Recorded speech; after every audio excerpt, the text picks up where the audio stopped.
More than 100 bodies have been discovered around a crematorium in the U.S. state of Georgia by bewildered investigators trying to understand what they are calling the most ghoulish mystery they have ever encountered. The crematorium manager, Brent Marsh, 28, was released on bail after appearing in court charged with 5 counts of theft by deception, stealing the bodies under the pretense that they would be cremated. Mr. Marsh reportedly told authorities that the crematorium's incinerator was broken.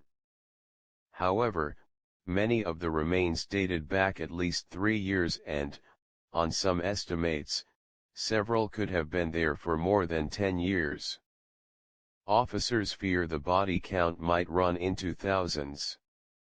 "The worst horror movie you've ever seen," said the county coroner, Dwayne Wilson. "Imagine that 10 times worse. That is what I am dealing with." A search was launched late on Friday in the crematorium's 16-acre grounds after a woman walking her dog found a skull. Dozens of corpses and hundreds of body parts were discovered almost at once, lying in woods or stored in outbuildings. Some were bodies of people who had died in the past week, and were readily identifiable. Others were either mummified or skeletons. John Bankhead, a spokesman for the Georgia Bureau of Investigation, said some bodies were found in rusty coffins that appeared to be as much as 10 years old.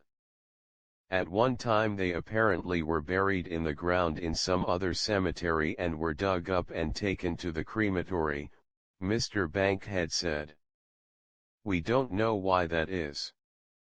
The Tri-State Crematory is in the small town of Noble in the northeast corner of Georgia.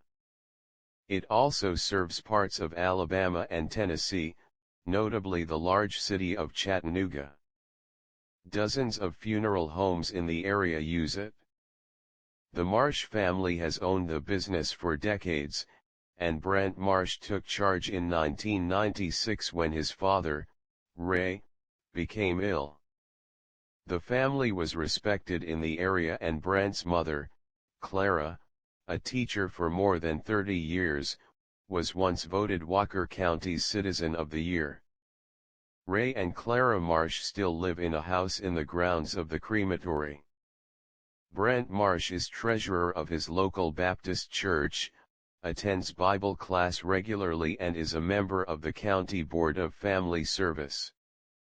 Investigators believe he is the only person implicated, but could not immediately explain why some of the bodies appear to predate the time he took over. "I have never seen anything like this," said Dr. Chris Sperry, Georgia's chief medical examiner. "Neither have any of my professional colleagues, and, frankly, we hope never to have to do so again."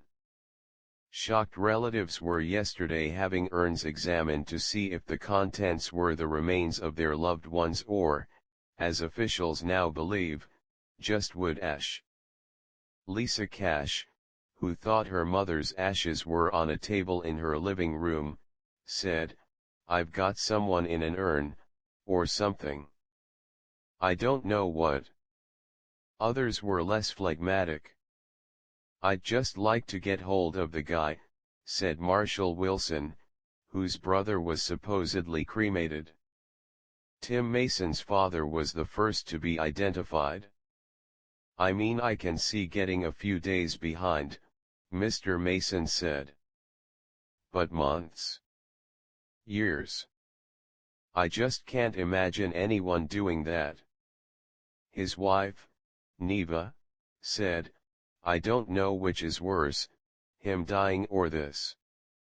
There was said to be no smell from the grounds, possibly because most of the crematorium's business came from the 2 neighboring states, and the law makes it compulsory for bodies being transported across state lines to be embalmed first.